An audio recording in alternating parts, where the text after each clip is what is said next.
Estamos de volta com o programa Direção Espiritual. Muito obrigado você que participa conosco, que nos escreve, você que nos acompanha, você que reza por nós, você que está unido a este programa e faz dele uma oportunidade de crescer nessa compreensão do que a gente dizia aqui no início do programa. Da mesma maneira como no meu livro, Discípulo da Madrugada, vive um itinerário de fé, e o livro relata justamente isso, nós também fazemos.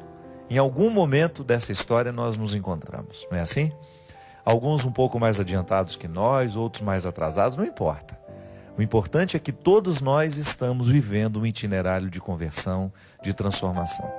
Sempre digo que ninguém é totalmente cristão, porque nós ainda temos os resquícios do passado em nós que nos impedem, que nos amarram nas leis, nas obrigações.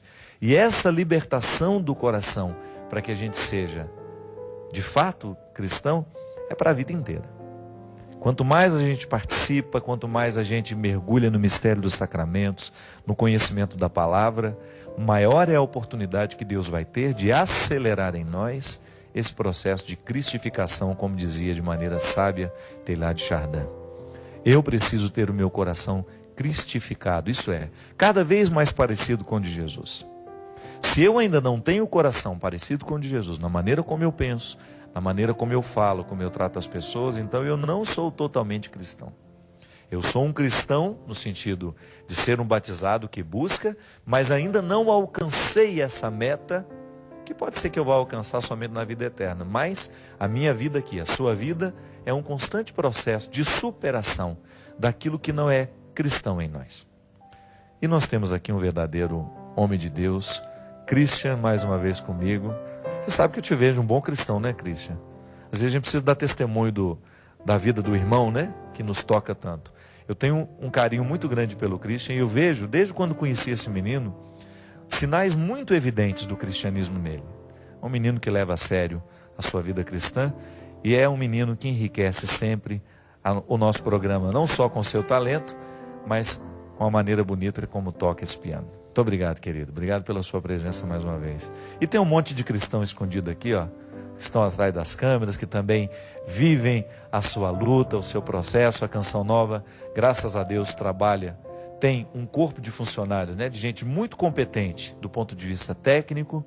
Aqui, para que esse programa pudesse acontecer, muita gente que aprendeu tecnicamente a operar um instrumento de comunicação, mas que também tem um amor pela obra. Isso é muito bonito a gente perceber, que aqui não basta ter talento, é preciso também ter um coração desejoso de que Jesus seja o Senhor. Para nós é sempre uma alegria.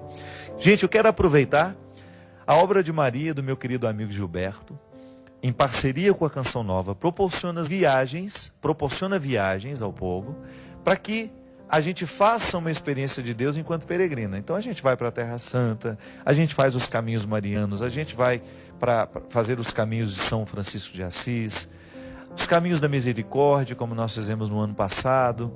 Então sempre que nós estamos em peregrinação, ao diretor espiritual cabe a missão, o ofício de ajudar aquele grupo que está ali a acelerar esse processo de conversão através da mística dos lugares por onde a gente passa. Então, se a gente vai para a Terra Santa, como nós iremos agora em maio, nós teremos a obrigação de proporcionar a você que viaja conosco, não só a oportunidade de deslocar-se do Brasil para Israel, mas, sobretudo, deslocar-se, é claro, nós não vamos largar você no meio do caminho, mas nós vamos proporcionar a você a oportunidade de ter uma experiência de Deus que acelere esse seu processo cristão. Então nós temos, neste semestre, 2 viagens que você poderá fazer comigo. No primeiro trecho nós vamos sair no dia 17 de março, na direção da Itália, onde nós vamos visitar roteiros importantes para o cristianismo, e depois iremos até Medjugorje, esse lugar que tem sido tão especial ao coração de muitas pessoas. Sempre que eu encontro alguém que teve a oportunidade de estar em Medjugorje, de viver a simplicidade daquele lugar, o despojamento que aquele lugar nos proporciona, essas pessoas só testemunham coisas boas. Então nós vamos lá agora em março, saindo no dia 17. Se você puder, entre em contato aqui com os telefones que estão aparecendo, ligue, pegue as informações para ver se você pode estar conosco. Serão 12 dias de viagem. Eu tenho certeza que serão abençoados, porque nós faremos uma bonita experiência, não só de viajarmos juntos, mas também de conviver o tempo todo, de estarmos numa partilha muito saudável, de você fazer novas amizades e, sem dúvida, ter ali o processo de Deus ainda mais acelerado dentro do seu coração. E depois iremos em maio, eu acho que a saída também é dia 14 ou 13, agora não me recordo. Vamos viver Pentecostes em Jerusalém. Neste mesmo telefone você também pede e recebe as informações dessa segunda peregrinação. Estamos esperando pela sua ligação e pela oportunidade de ter você conosco. Eu vi que tem alguns e-mails aqui. Esses e-mails que eu estou respondendo são até do ano passado, viu? Porque a gente terminou o ano com um número, graças a Deus, com um número grande de partilhas. Então eu vou pegar algumas partilhas que foram feitas no ano passado, porque são histórias importantes. Deus ajude até que essas pessoas não estejam passando essas situações, né? Se foram enviadas no final do ano, mas pode ser que ainda estejam na mesma realidade. Padre Fábio, essa pessoa não quer se identificar. Ela diz assim: minha namorada é católica e é por ela que eu escrevo. Tenho dúvidas a respeito do segundo casamento. Ela já foi casada, mas comprovadamente, padre, o seu marido a traiu.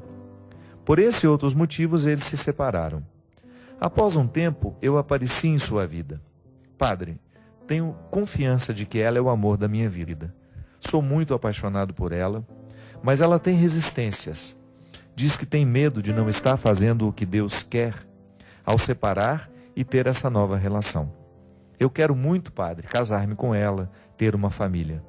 Eu nunca fui casado e ela se casou na igreja.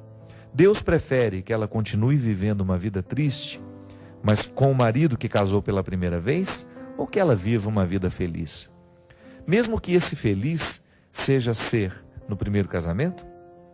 Seja sem ser no primeiro casamento? Só para o senhor ter uma ideia, padre, ela já até se separou no civil. Eu posso fazê-la feliz, tenho consciência disso. Falta ela entender o que Deus quer para a vida dela. Ela sempre se questiona se está fazendo o certo. Mas, padre, o que seria o certo? O que seria o melhor? Tem como ela viver em comunhão com Deus sem comungar a Eucaristia? Só sei dizer, padre, que a amo muito, muito, muito, e sou capaz de esperar por ela. Muito obrigado desde já. Meu filho, você faz algumas perguntas que são impossíveis de serem respondidas, né? Porque eu não estou dentro do coração dela e nem você. A gente não sabe quais são os impedimentos que ela enfrenta. E mesmo que a gente ter dúvida, não é nenhum problema, né? Jesus não respondeu aquela pergunta difícil que Pilatos fez para ele. O que é a verdade? Ele ficou caladinho, né? Ele ficou caladinho. Porque ele já tinha respondido com a vida dele. Ele já tinha respondido com as suas as opções, com as suas escolhas. E a verdade será sempre o território ardiloso que vai requerer de nós muita sabedoria na percepção dos fatos. Você tem razão, sim. É muito triste a gente ver pessoas amarradas em relacionamentos onde não existe amor, só porque houve uma oficialização de um relacionamento ali perante o padre. Mas a igreja é muito sábia ao reconhecer que nem sempre aqueles casamentos que a gente acha que aconteceram de fato. Por isso que ela tem proporcionado aos fiéis cada vez mais a oportunidade de ter pessoas capacitadas do ponto de vista jurídico, eclesiástico, né? Porque nós precisamos fazer uma distinção. Da mesma maneira como a sociedade tem o seu tribunal, a igreja também tem o seu. Então, no tribunal da sociedade, lá se julgam os crimes, os fatos que são ligados à vida social. Dentro da igreja, nós temos o tribunal eclesiástico, que vai julgar, analisar situações específicas da vida religiosa de uma pessoa. Por exemplo, a declaração de nulidade de um sacramento é um atributo específico do tribunal eclesiástico. Por isso, você não diz o seu nome aqui, se se você tem alguma dúvida em relação à validade do seu casamento, procure na sua paróquia. Quem é o padre responsável, ou o advogado, né, eclesiástico, digamos assim, que poderia conversar com você para que você tenha condições de entender se o seu sacramento houve ou não. Porque existem muitas pessoas que alimentam este sofrimento psíquico, que isso aqui é um sofrimento psíquico. A menina tem a consciência do valor do sacramento e ela não quer estabelecer um segundo relacionamento, embora ela tenha o direito de estabelecer, porque ela vai deixar de comungar, mas ela não é igreja. Tantas pessoas de segunda união, o que precisa haver é uma consciência de que este primeiro casamento realmente não existiu, não aconteceu, não existe amor, não existe vínculo, eu estou infeliz, não tenho filhos, quero ter o direito de recomeçar a minha vida. A igreja nunca vai lhe proibir de fazer isso. Para isso ela vai lhe dar todos os conselhos necessários, né, para que você possa aliviar um pouco desse sofrimento psíquico, que eu volto a dizer, é um sofrimento que realmente perturba uma pessoa que quer e deseja ser fiel à igreja. Mas por outro lado, você tem o direito de esclarecer isso e livrar-se de repente desse sofrimento. Porque que onde não existe felicidade, ali não existe amor. Quando é que você percebe que vale a pena lutar pela relação? Muito embora aqui já até tenha tido um divórcio civil, né? Já se separou na vida civil. Quando é que você casamento? Quando você sente que ama.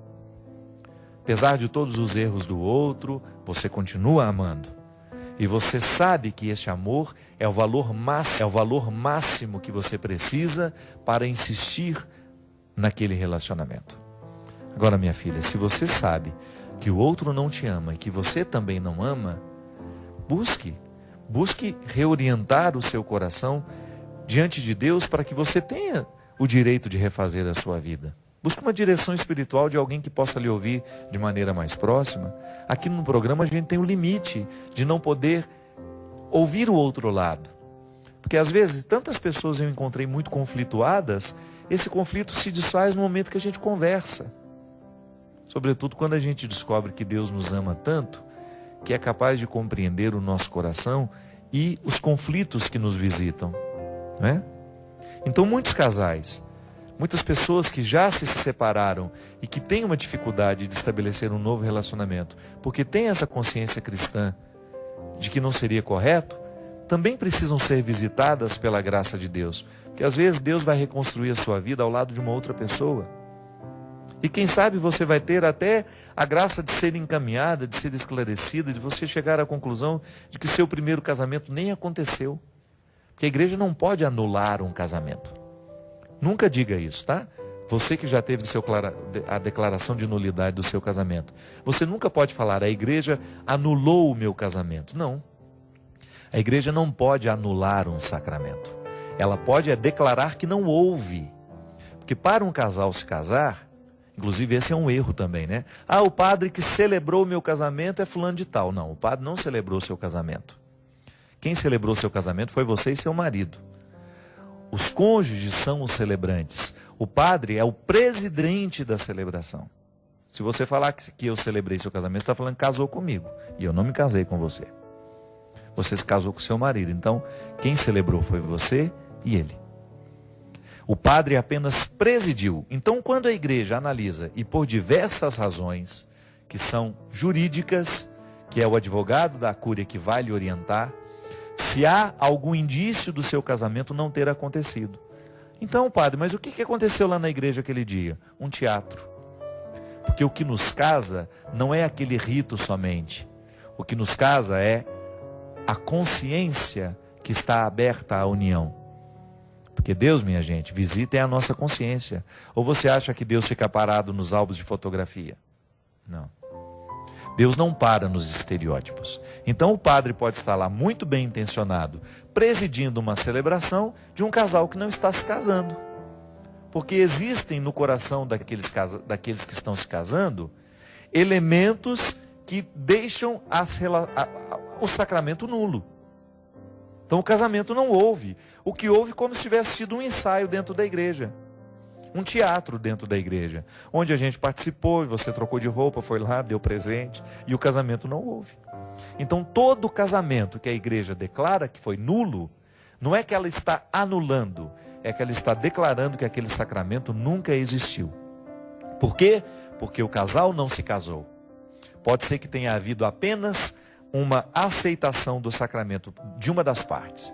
Digamos que você foi a esposa, você se preparou bem para o casamento, você tinha toda a consciência do que você estava celebrando e seu noivo não estava nem aí para aquilo que estava acontecendo.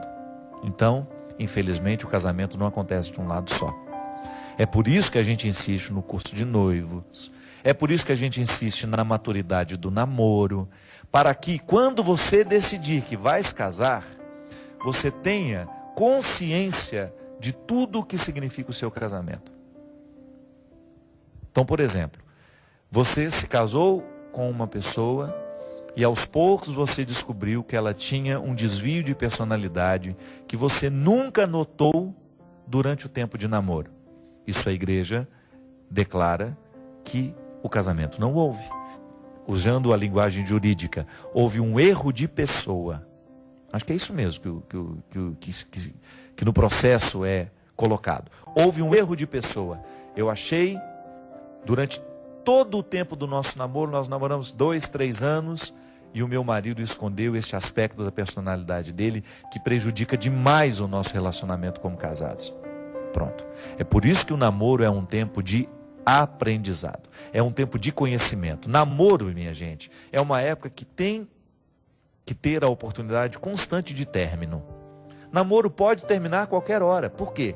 Porque ali você está numa convivência mais próxima, identificando os aspectos da personalidade do seu marido, do seu futuro marido, para você saber se você quer aquilo para você. O homem, ao namorar uma moça, ele está observando todas as dimensões, se ela quer ter filho, se ela tem paciência com criança, porque isso também é um fator para declarar nulidade. Quando você casa, você descobre que a sua esposa era estéril e ela sabia e nunca lhe disse isso. E você casou querendo ter filho. Você casou enganado. Tá vendo? É um erro. O outro não tem o direito de ocultar. Tudo isso são elementos que fazem com que o namoro seja um tempo frutuoso. Então, ao namorar, você vai percebendo se aquela pessoa com quem você está se relacionando pode ser a sua esposa, pode ser o seu esposo.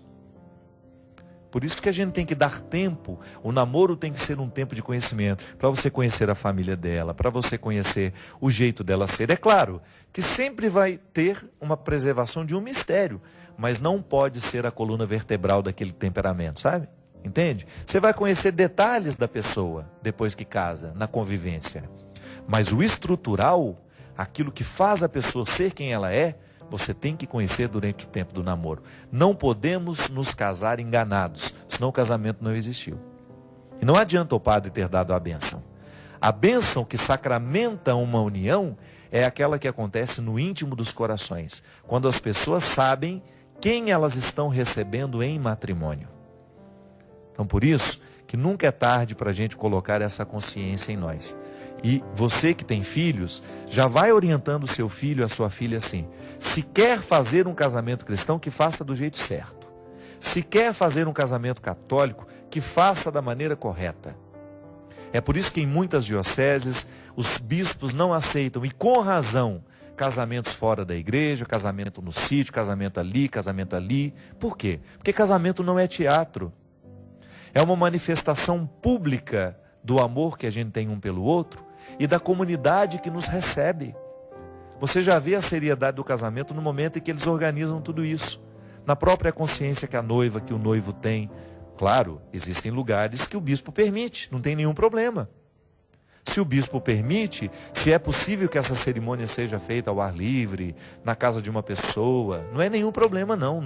Eu não sou contra isso. Eu sou contra é aquela situação em que a pessoa não tem a mínima compreensão do significado do matrimônio e ela está só preocupada na festa que ela vai fazer, nos convidados que ela vai receber, no vestido que ela vai vestir, nas flores que enfeitarão, não. Não é isso casamento. Casamento você pode casar numa capelinha, sem ninguém presente, só você, o padre, sua mãe, seu pai, alguns amigos. E se aquilo for de fato uma união de duas almas, é a cerimônia mais bonita que um casal pode realizar. A cerimônia mais bonita de casamento que você pode realizar é quando as suas almas estão preparadas para essa união. Aí sim o casamento é bonito, o casamento é válido. Padre, sou católica, há muito tempo não vou à igreja. Eu estou escrevendo porque estou muito angustiado. Eu moro com um rapaz há 5 anos, mas esse tempo todo que estamos juntos, nunca senti-me amada por ele. Gosto muito dele, mas temos opiniões diferentes, temos gostos diferentes. Enfim, não sou feliz ao lado dele e me pego, na maioria das vezes, reclamando, pensando no quanto eu seria feliz estando solteira. Penso muito em me separar, padre, mas ao mesmo tempo vem um sentimento estranho de que não posso deixá-lo. Quando começo a pensar na nossa separação, vejo o quanto ele depende de mim e, na verdade, sinto pena em deixá-lo. Fico com aquele sentimento de que ele não vai saber viver sozinho, mesmo porque nossos parentes moram no norte de Minas e nós moramos no interior de São Paulo. Enfim, quero me separar, mas ao mesmo tempo não quero magoá-lo. Eu não estou feliz, padre. Me ajuda, não sei o que fazer. Minha filha, você não é casada com ele, você só mora com ele.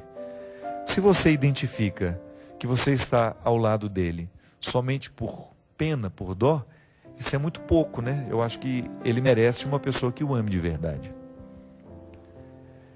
Infelizmente é assim também, né? As pessoas não chegam nem a fazer um namoro, já estão morando juntas. Apressam tudo. Gente, hoje relacionamento tem ficado cada vez mais difícil porque as pessoas não são pacientes para viverem o processo. Então 2 meses de namoro já estão dormindo na casa do outro, já estão praticamente tendo uma vida de marido e mulher. Não dá tempo nem de sentir o mal-estar, né?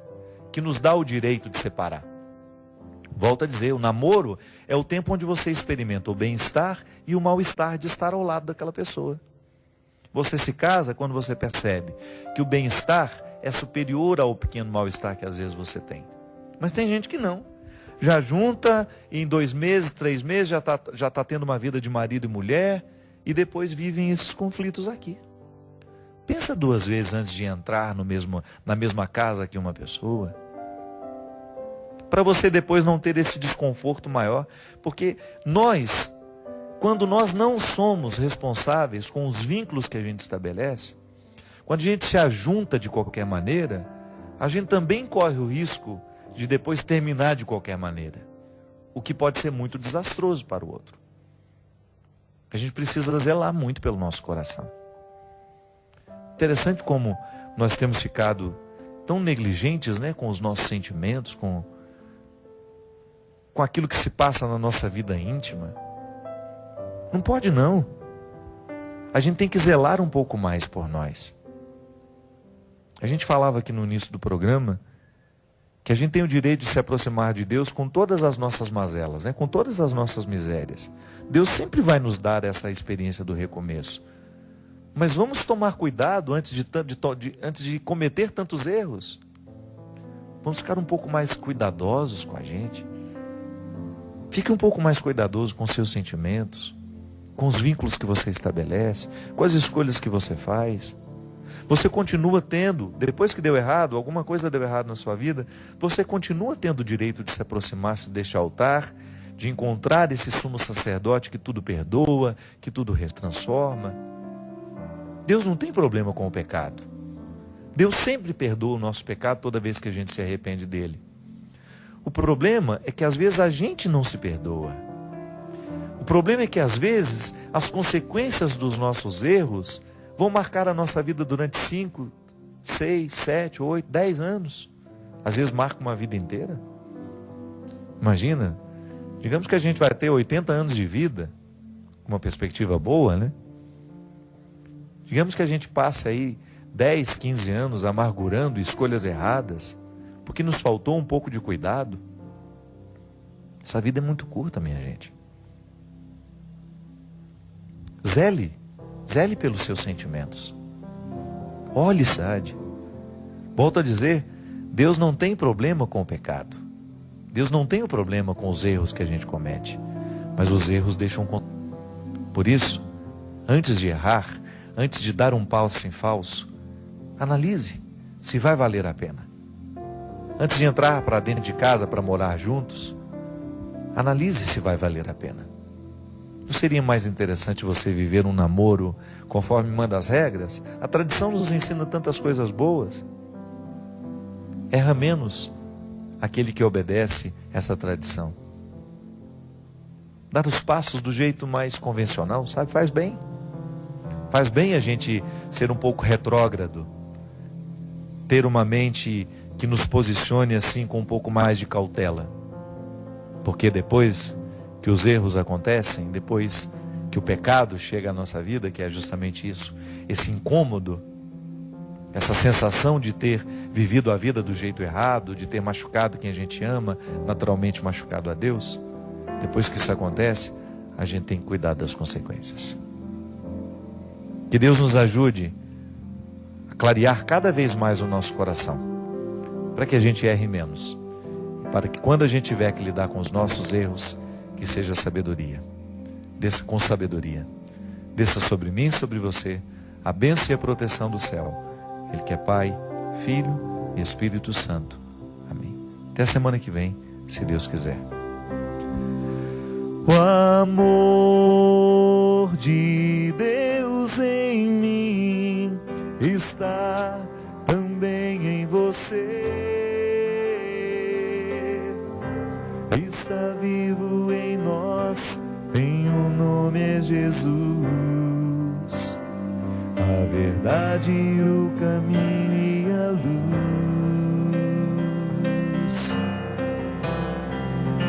Ele veio nos dar a paz, seu amor é demais. Está vivo em nós, tem um nome é Jesus. A verdade e o caminho.